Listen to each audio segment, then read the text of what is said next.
were visiting at Aunt Olive and Uncle Shorty's house that Sunday, and they saw this black cloud.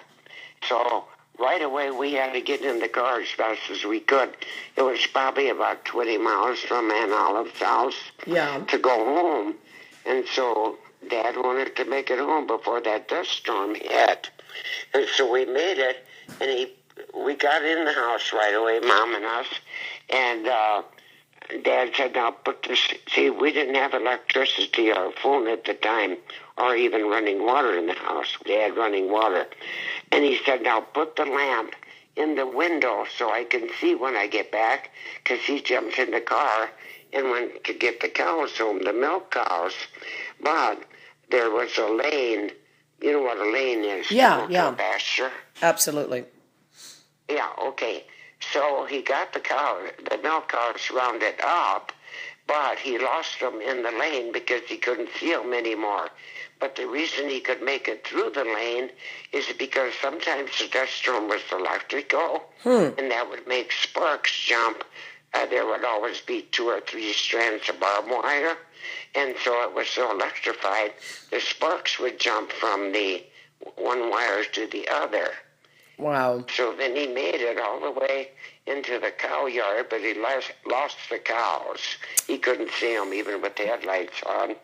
And so then he came right up to the board fence in the cow yard, and then he took hold of that to get his way to the house yard, and then he made it in the house. He said, Mark, why didn't you put that lamp in the window? She said, I did, but he couldn't even see it, and that would be as far away as from my house to the alley. Oh my gosh, isn't that something? That was called Black Sunday, and it was just a terrible dust storm then. Did you have to clean all that dust up the next day? Oh, yeah. And so then they used to call vinyl tablecloths oils. They were real smooth, and Mom always had a white one on her kitchen table, and there was a cup sitting on there, and then when the dust started blowing, she picked up the cup, and there was a white circle, and the rest was real fine dust.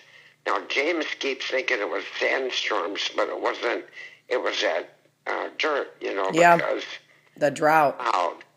But now a lot of people say, well, yeah, no wonder they got the dust. They plowed up the soil. I said, well, what do you think they did up north here where they have cornfields? They plowed up the soil, but they didn't get the drought. Yeah, no kidding. We wouldn't get the rain for months and months sometimes. Gosh, I can't imagine.